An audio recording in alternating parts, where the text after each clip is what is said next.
queridos hermanos.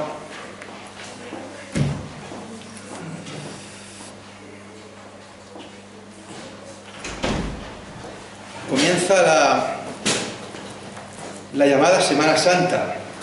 Hay vacaciones en el cole, en el instituto, hay días festivos, hay muchas procesiones por la calle, pero este año es atípico por la pandemia y hay restricciones de movilidad, hay toques de queda, hay horarios limitados, pero si fuera un año normal, todos sabemos lo que supone esta semana para el tráfico, calles cortadas, la hostelería, el turismo, y hoy mismo nos habría costado mucho más aparcar los que venimos en coche y nos habría costado mucho más atravesar Linares. La Semana Santa es el fin del ministerio terrenal de Jesús. Han sido 3 años fascinantes, desde los 30 hasta los 33 años de edad, predicando el Evangelio, anunciando el reino de Dios, sanando enfermos, consolando a marginados y oprimidos. Todo eso acompañado de 12 hombres que le han acompañado a todo sitio y han visto cosas que solamente ellos han podido ver en toda la historia, y han estado con Jesús noche y día, 24 horas al día, los 7 días de la semana. Esta Semana Santa, semana de pasión, comienza hoy domingo, primer día de la semana, con la entrada triunfal de Jesús en Jerusalén. Y hoy se llama Domingo de Ramos porque la gente tiraba ramos de árboles, ramos de olivo y de palmera al paso de Jesús.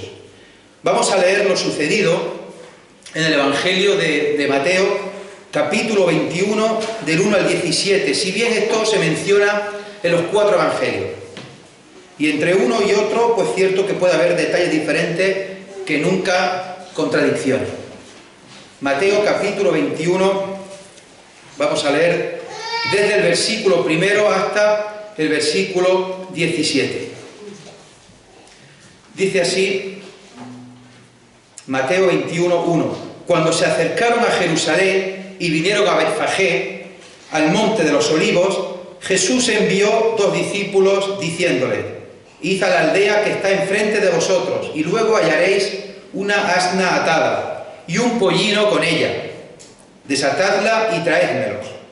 Y si alguien os dijere algo, decid: el Señor los necesita, y luego los enviará. Todo esto aconteció para que se cumpliese lo dicho por el profeta cuando dijo: decid a la hija de Sión, he aquí tu rey viene a ti, manso, y sentado sobre una asna, sobre un pollino, hijo de animal de carga. Y los discípulos fueron e hicieron como Jesús les mandó, y trajeron el asna y el pollino, y pusieron sobre ellos sus mantos, y él se sentó encima.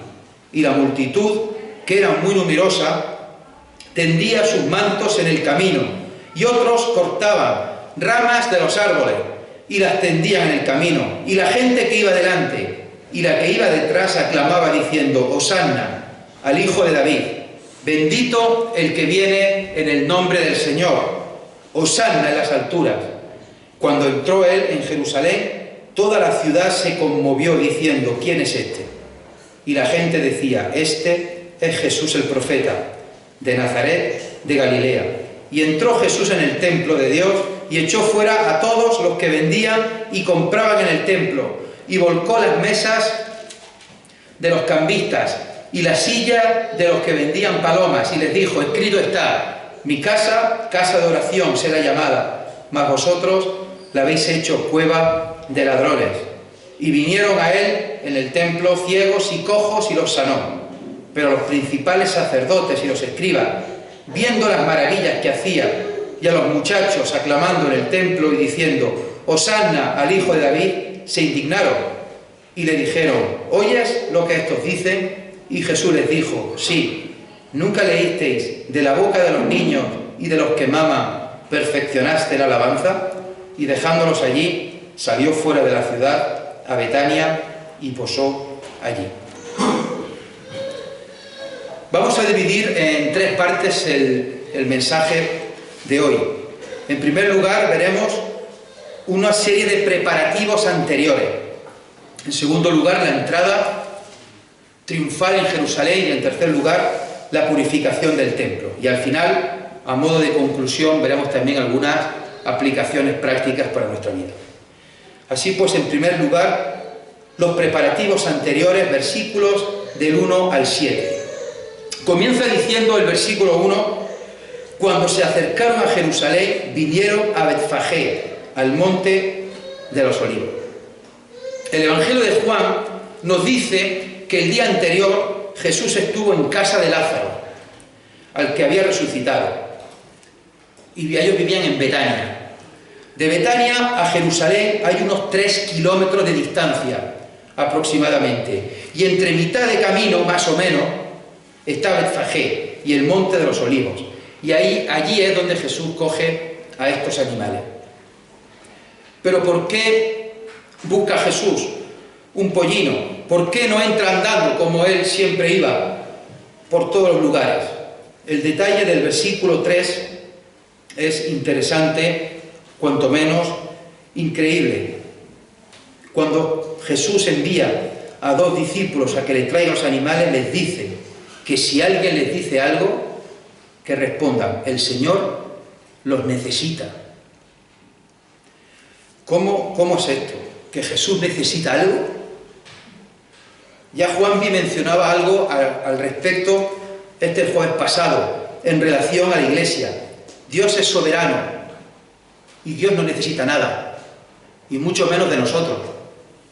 Pero en su soberanía hace que la Iglesia sea necesaria y sea útil. Aquí el mismo Jesús, el creador de todo, Él no necesita nada, y menos aún un pollino. Sin embargo, de nuevo, en su soberanía, y en este caso también en su humillación, en su humanidad, en su estado de siervo, necesitaba de estos animales y necesitaba del consentimiento de los dueños. Jesús nunca tuvo nada en su vida.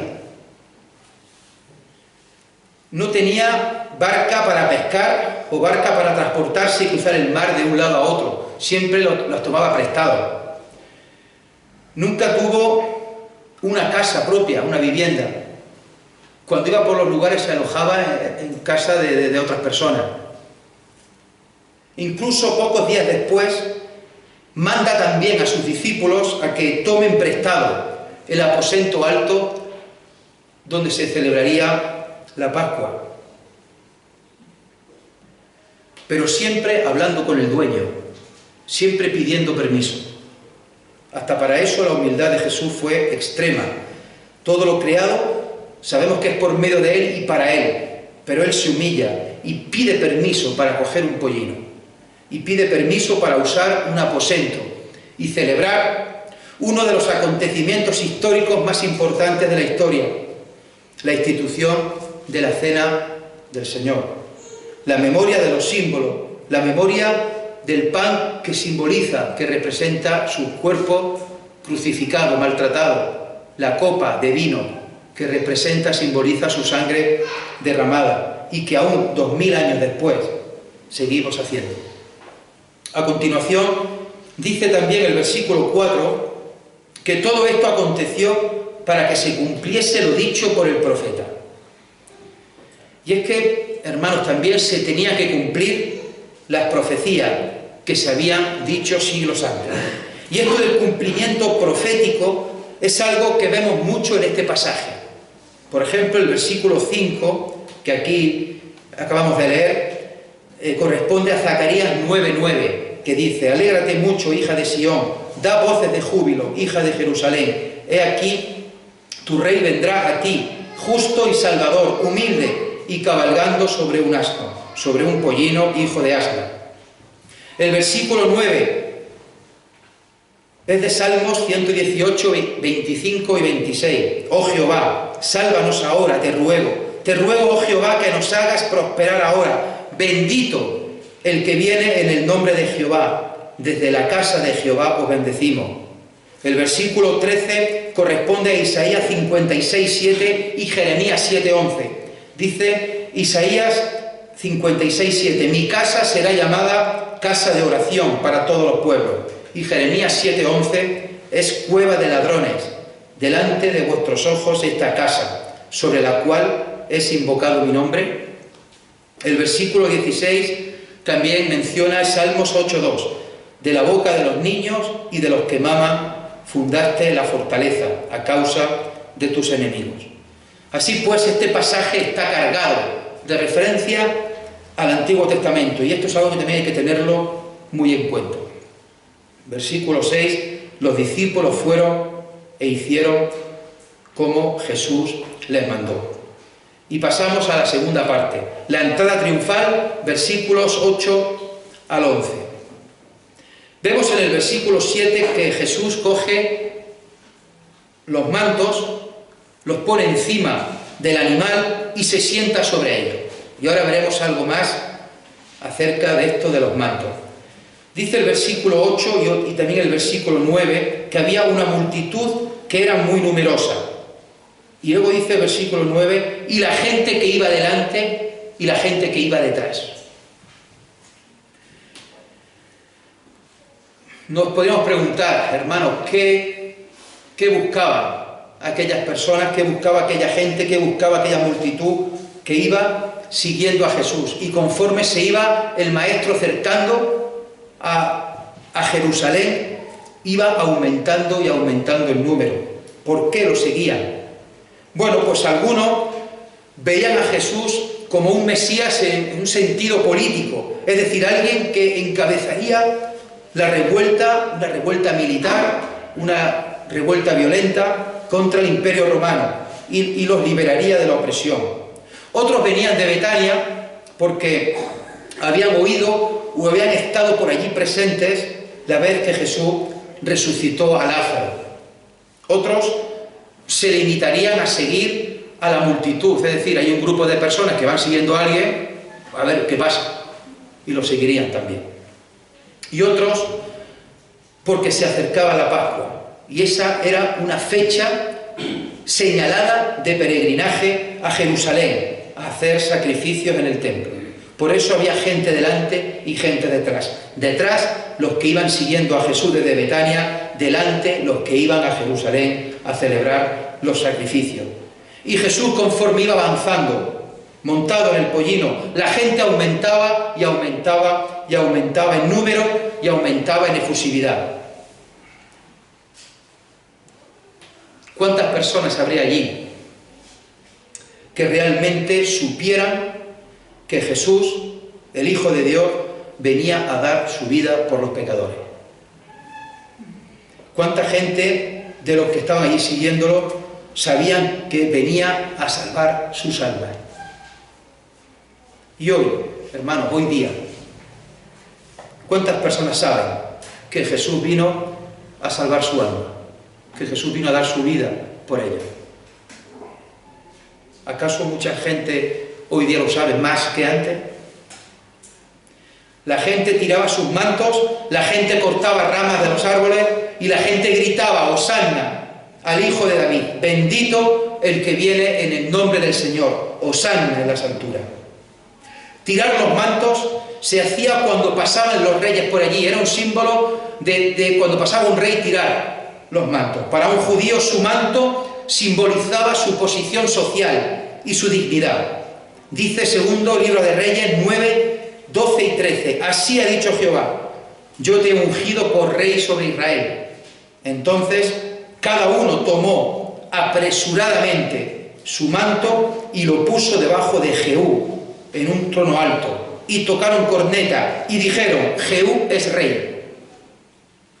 Ramas de árboles, olivo y palmera, dos árboles habituales de la zona, y gritaban Hosanna. Hosanna significa sálvanos ahora, sálvanos ya. Y el título Hijo de David hace referencia al rey que tanto añoraban los judíos, al rey David, y aquellos años de esplendor y de expansión que tuvieron gracias al rey. Y también hacen referencia al Salmo 118 que ya hemos visto antes, el cual, aunque no se menciona la autoría, Se cree que fue el mismo David el que lo escribió. Ya sabemos, hermanos, que la situación política y la situación social de aquella época no era la mejor. Además, había muchas facciones en el pueblo judío, como los saduceos, fariseos, samaritanos, esenios, celotes, que no siempre ponían las cosas fáciles ni eran los más pacíficos del mundo. Hace una semana, en la anterior predicación, ya vimos que los judíos tenían claro que tenían que pasar 9 cosas. Primero, un periodo de gran tribulación, y ya llevaban años pasando pruebas y sufrimiento. En segundo lugar, que aparecería un nuevo Elías, un profeta precursor que traería orden para preparar la llegada del tercer punto, la llegada del Mesías, un Cristo, un ungido. En cuarto lugar, las naciones paganas se unirían contra los judíos. Quinto, habría una guerra total y ganaría Israel. Sexto, se renovaría totalmente la ciudad de Jerusalén. Séptimo, los judíos dispersos por todo el mundo volverían a su tierra, a la nueva Jerusalén. Octavo, Israel sería el centro del mundo. Noveno, habría una época de paz, prosperidad y bondad que duraría para siempre. Vimos también que en aquella época había aflorado un sentimiento muy grande de que pronto vendría el rey, de que pronto vendría un ungido de parte de Dios y que los liberaría de esta opresión que estaban pasando, y que también vendría un Mesías. Pero antes de la llegada de un Mesías tenía que venir un profeta, un nuevo Elías. En este momento la gente, con sus mantos, con sus vítores, con sus ramas de árboles, estaban identificando a Jesús como un profeta, ya sea Elías, ya sea Jeremías o fuera otro. Creían firmemente que el punto 2 había llegado. Y algunos quizás hasta creyeran que fuera el punto 3, que fuera el Mesías. El mismo rey, ungido por Dios, que los salvaría de la opresión mediante una gran revuelta militar. De hecho, el versículo 11, mirad lo que dice, que después de entrar Jesús en la ciudad, toda la ciudad se conmovió y se preguntaban, ¿quién es este? Y la gente decía, este es Jesús, el profeta de Nazaret, de Galilea. Este es Jesús, el del punto 2, el que nos va a librar del imperio romano, el que nos va a librar del yugo de la opresión y nos va a liberar. Hermanos, pero este Jesús no entra montado sobre un gran caballo, que podría simbolizar la guerra, sino entra montado sobre un pollino, que simboliza la tranquilidad y la paz. Otra cosa que no debemos olvidar es que se acercaba la fiesta de la Pascua judía. Y sabemos lo que los judíos celebraban con la Pascua: la salida de Egipto, de cómo Dios los liberó de la cautividad de Faraón, y liderados por Moisés, salieron de allí cruzando de manera milagrosa el Mar Rojo, que estuvieron 40 años vagando por el desierto y que por fin llegaron a la tierra prometida, aquella tierra que fluye leche y miel. Y ahora ellos ven que su situación es parecida, que en vez de Egipto está el Imperio Romano. Años atrás han sido otros los que los han oprimido y dispersado, lo están pasando mal. Pero siempre estaba y está en la mente de cualquier judío los pactos inquebrantables de Dios. Siempre está en la mente de cualquier judío que Dios les ha prometido grandes cosas a ellos. Y siempre está en la mente de un judío que Dios siempre cumple con sus promesas y con sus pactos. Y esta es la situación. La excitación de la gente, viendo que este Jesús, un profeta, enviado por Dios para allanar el camino y la llegada de un Mesías que de manera militar los libere de la opresión. Cuán equivocados estaban. Por eso la decepción fue tan grande, que pocos días después cambiaron su discurso y sus vítores por el crucifícale crucificáis.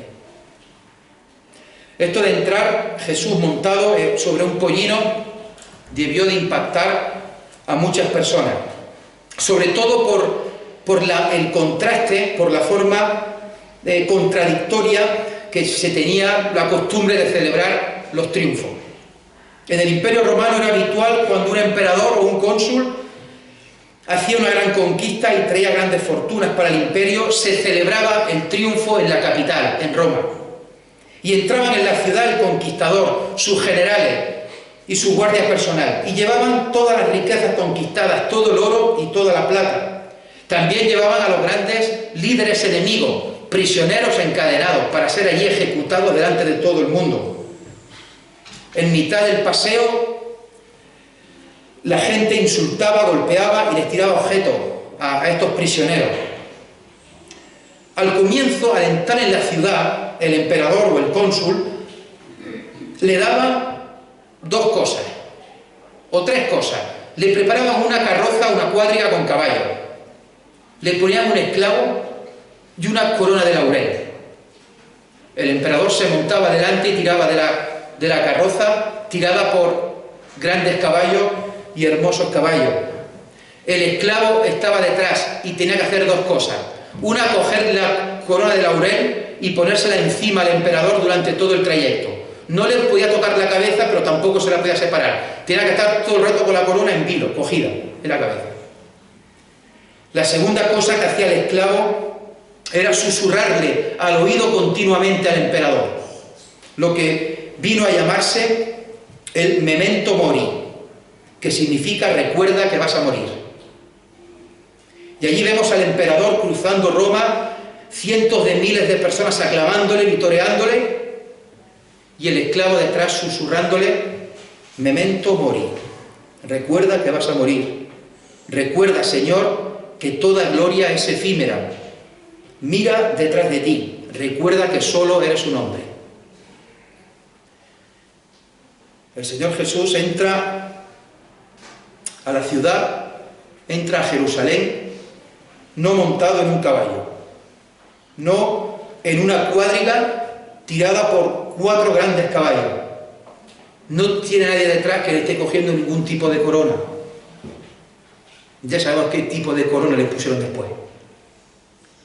Jesús entra montado en un pollino, sentado encima de su propio manto.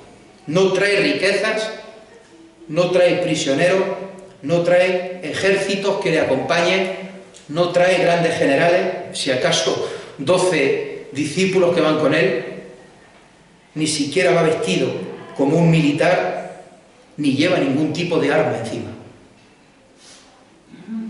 No obstante, la gente se agolpaba, la gente le seguía, la gente le vitoreaba, la gente tendía sus mantos, tendía sus ropas por el camino, tiraban ramas de olivo y de palmera y gritaban y vitoreaban a Jesús como su rey, como su profeta que lo fuera a liberar.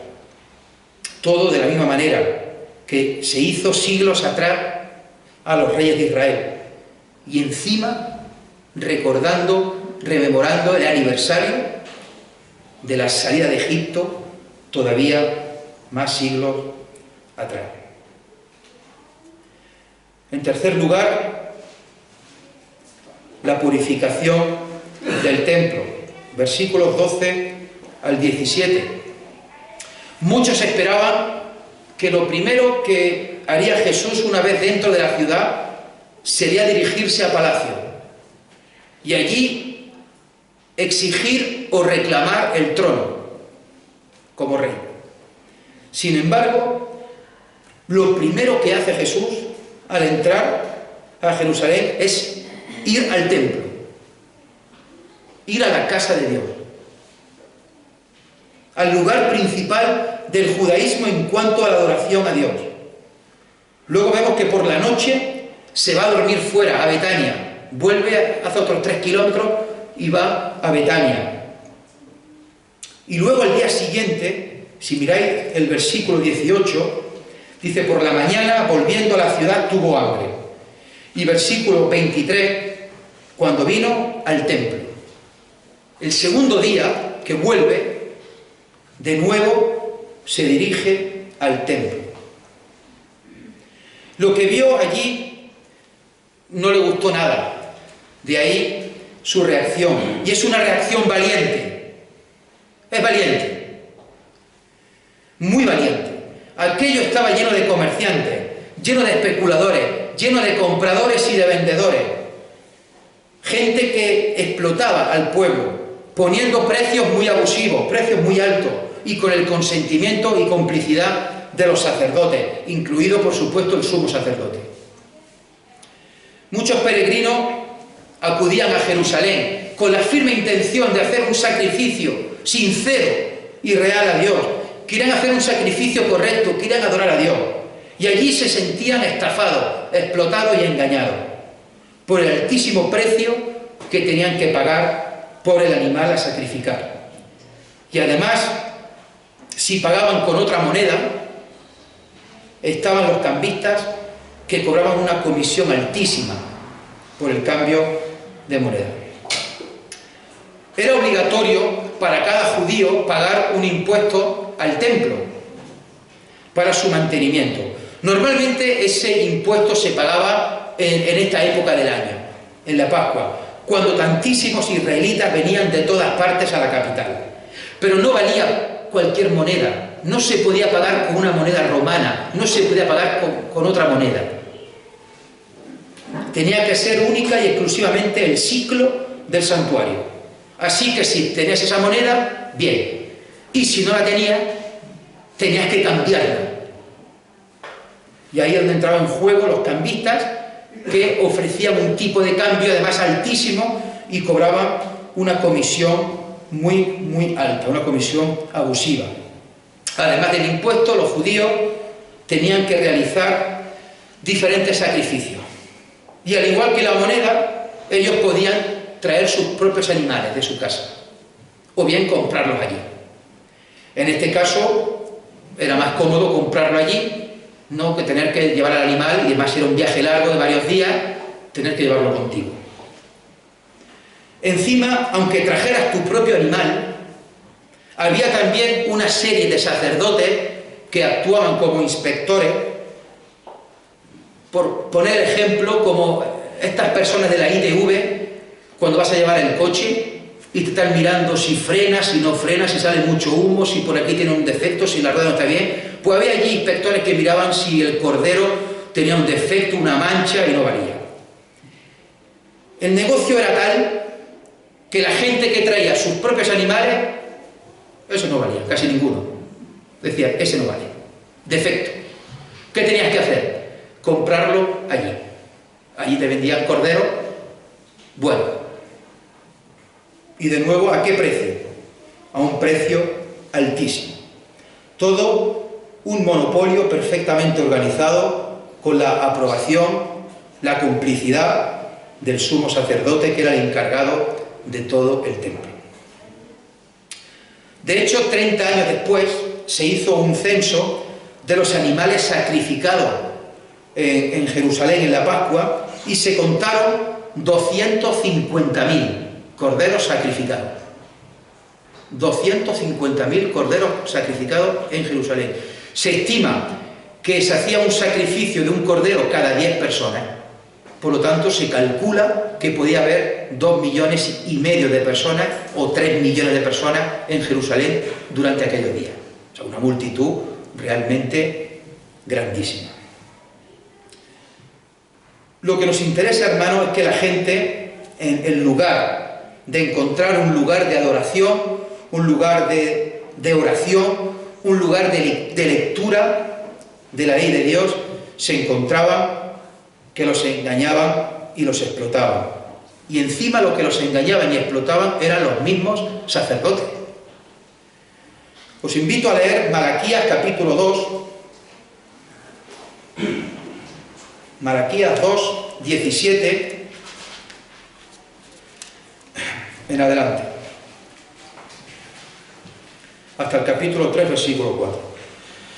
Malaquías 2, 17 dice así: habéis hecho cansar a Jehová con vuestras palabras, y decís, ¿en qué le hemos cansado? en que decís, cualquiera que hace mal agrada a Jehová, y en los tales se complace, o si no, ¿dónde está el Dios de justicia? He aquí, yo envío mi mensajero, el cual preparará el camino delante de mí, y vendrá súbitamente a su templo, el Señor a quien vosotros buscáis, y el ángel del pacto a quien deseáis vosotros. He aquí viene, ha dicho Jehová de los ejércitos, ¿y quién podrá soportar el tiempo de su venida? ¿O quién podrá estar en pie cuando Él se manifieste? Porque Él es como fuego purificador y como jabón de lavadores, y se sentará para afinar y limpiar la plata, porque limpiará a los hijos de Leví, los afinará como a oro y como a plata, y traerán a Jehová ofrenda en justicia, y será grata a Jehová la ofrenda de Judá y de Jerusalén, como en los días pasados y como en los años antiguos. Hermanos, aunque habían pasado 400 años desde estas palabras de Malaquías, la situación no había cambiado mucho. El pueblo seguía estando oprimido bajo una nación extranjera. Antes los persas, ahora los romanos. Y el pueblo se seguía preguntando, ¿dónde está el Dios de justicia? ¿Dónde está el Dios de justicia? Encima, hermanos, no solamente había abuso y explotación de parte de las naciones extranjeras, eran los mismos judíos, los mismos sacerdotes, los que también estaban explotando a sus similares. Y la gente seguía diciendo, ¿dónde está el Dios de justicia? El concepto de templo es más amplio del que podríamos pensar. El templo no se limita solamente al edificio en sí, que además solamente pueden entrar los sacerdotes y el lugar preparado única y exclusivamente para el sumo sacerdote una vez al año. Creo que lo sabéis muy bien.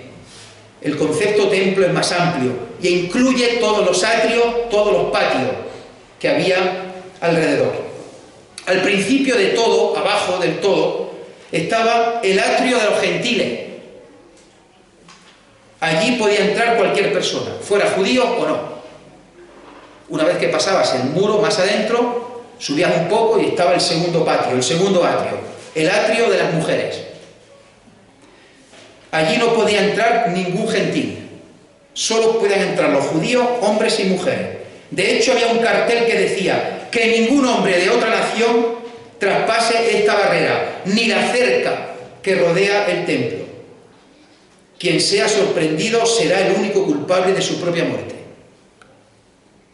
Subiendo más, se encontraba el atrio de los israelitas, que ahí solamente podían entrar varones judíos. Más arriba, el atrio de los sacerdotes. Como su nombre indica, solamente podían entrar los sacerdotes. Y por último, ya estaba ahí arriba, en el edificio, el lugar santísimo, donde solo entraba el sumo sacerdote una vez al año. Este incidente, que aquí se menciona en el Evangelio, en los Evangelios, ocurrió en el primer atrio, en el primer patio, en el patio de los gentiles. Y aquello se había dispuesto originalmente como una explanada para la oración. Un sitio tranquilo, donde la gente podía ir, orar, adorar a Dios y leer la palabra. Era un sitio donde solamente ahí podían entrar los gentiles, era el único lugar, ya de ahí no podían pasar. Y donde los judíos se preparaban para seguir entrando en los otros lugares. Hermanos, sin embargo, en lugar de ser un sitio tranquilo de adoración, de reflexión, de oración, aquello lo habían llenado de animales, lleno de excremento, de mal olor, vendedores gritando, vendiendo sus animales, regateando precios con otros, gente quejándose a los inspectores de por qué su animal no valía, gente gritando que eran unos sinvergüenzas, unos ladrones, que por qué le tenían que pedir un precio tan alto, los cambistas igualmente gritando y ofreciendo sus monedas. El templo había pasado de ser casa de mi Padre, o mi casa, casa de oración será llamada, como hemos visto en Isaías 56, a casa de mercado y cueva de ladrones, como también dice Jeremías 7 que hemos leído. El templo ya era inútil, el templo no valía, se había convertido en algo negativo. Incluso Jesús adelanta que en breve sería asolado y destruido. Así que Jesús los echa fuera a todos. No echa solamente fuera, si os dais cuenta el detalle, a los que venden, echa fuera a los que compran, a los que venden, los echa a todos fuera.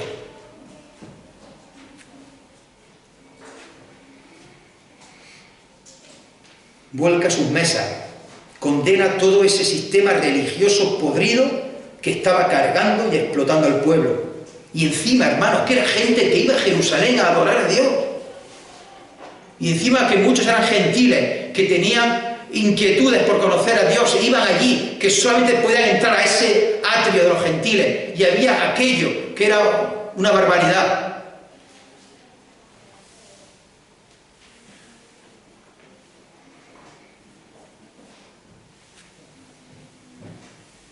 ¿Y quién viene a Jesús cuando Él los echa a todos?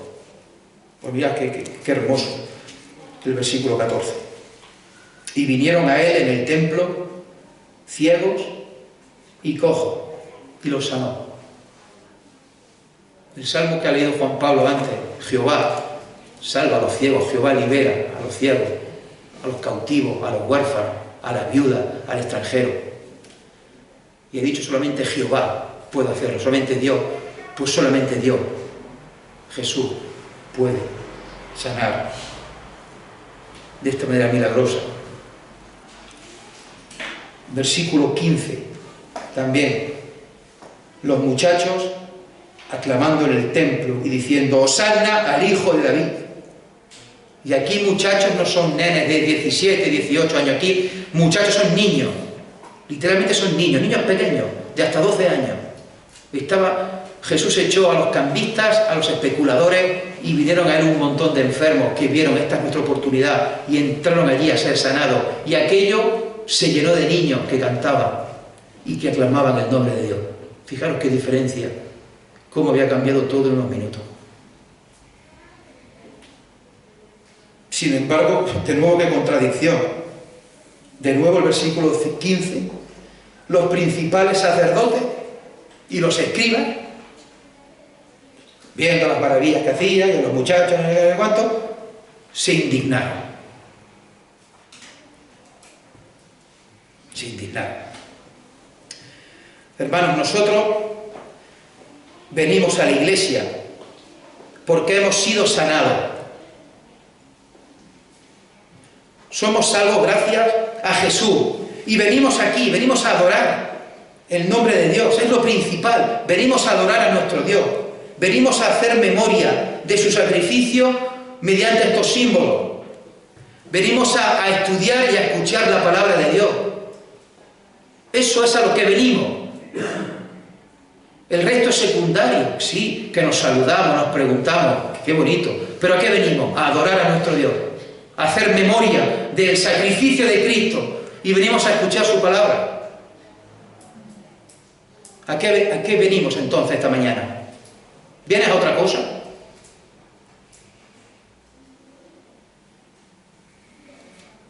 Aunque el templo fuera destruido años después, Dios tenía otro propósito. Y es que la iglesia iba a aparecer poco después. El Espíritu Santo iba a descender sobre los que creyeran en Jesús y sería el nuevo templo de Dios en el mundo hasta su segunda venida. Efesios capítulo 2, del 18 al 22, si queréis buscarlo también y me acompañáis en la lectura. Efesios 2, 18. Por medio de Él, los unos y los otros tenemos entrada por un mismo espíritu al Padre. Así que ya no sois extranjeros ni advenedizos, sino conciudadanos de los santos y miembros de la familia de Dios, edificados sobre el fundamento de los apóstoles y profetas, siendo la principal piedra del ángulo Jesucristo mismo, en quien todo el edificio, bien coordinado, va creciendo para ser un templo santo en el Señor, en quien vosotros también sois juntamente edificados para una morada de Dios en el Espíritu.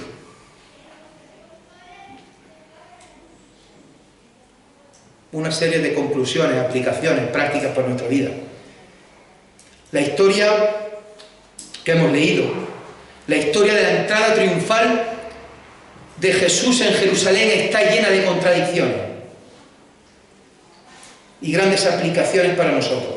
Nos cuenta la historia de Jesús que vino como un siervo humilde, montado sobre un pollino, no sobre un gran caballo.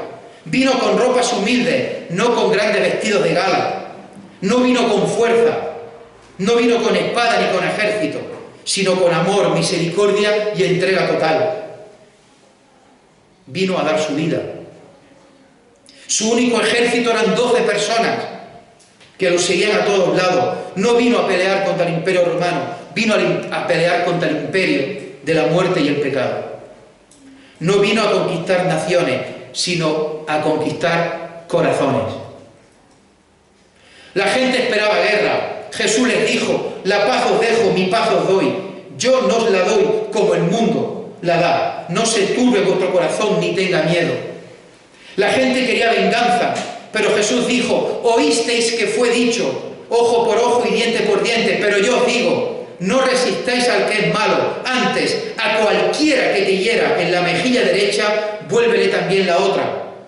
La gente quería destruir a los enemigos que los oprimían, pero Jesús dijo: oísteis que fue dicho, amarás a tu prójimo y aborrecerás a tu enemigo, pero yo os digo, amad a vuestros enemigos, bendecid a los que os maldicen, haced bien a los que os aborrecen y orad por los que os ultrajan y persiguen.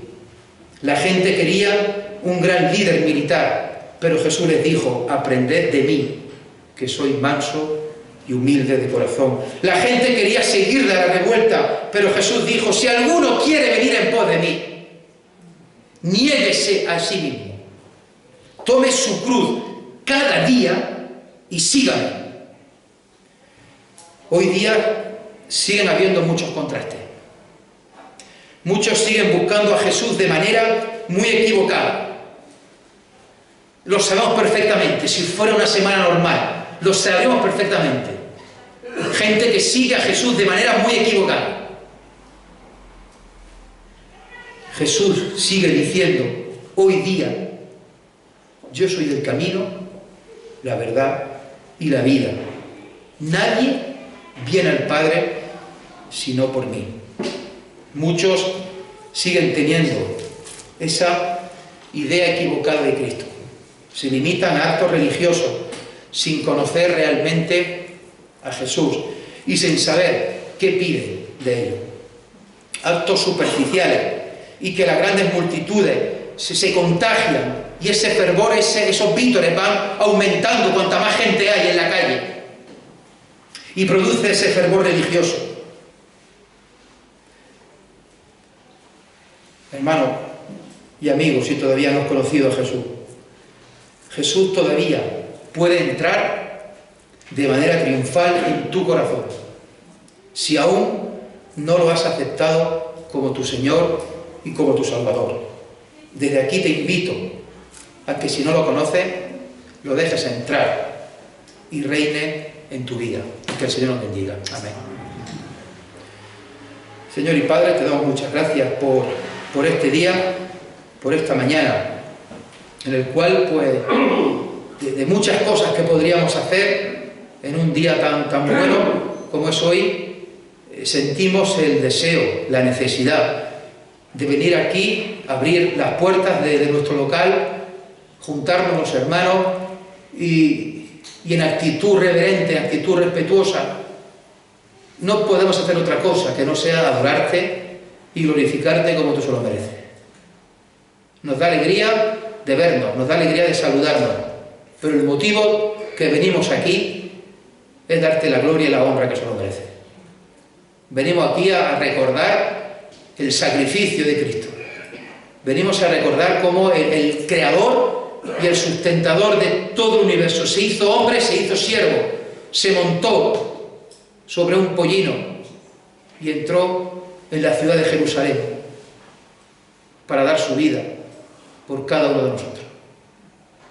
Gracias, Padre, porque somos tus hijos. Gracias, Padre, por haberte conocido. Gracias, Padre, por la salvación tan hermosa que tenemos. Gracias, Padre, por todas las promesas, que también son para nosotros, para tu iglesia, y también todas las que tú has hecho se van a cumplir. Señor, y esperamos descansamos, no descansamos en las promesas, descansamos en aquel que nos da la promesa, que eres tú. Y queremos, Señor, que seamos cristianos, seamos personas que esperen tu venida, que estemos preparados, que estemos alerta, que seamos también personas que puedan predicar el Evangelio a las personas que no lo conocen, no solamente con nuestras palabras, sino también con nuestra vida, con nuestros hechos, nuestra forma de ser. Queremos pedirte perdón por las cosas que no hacemos y debiéramos hacer, o las cosas que hacemos y no debemos hacer. Señor, hemos sido salvos por el sacrificio de Cristo, por la sangre derramada, pero aún así en nuestro caminar diario seguimos pecando y queremos pedirte tu perdón.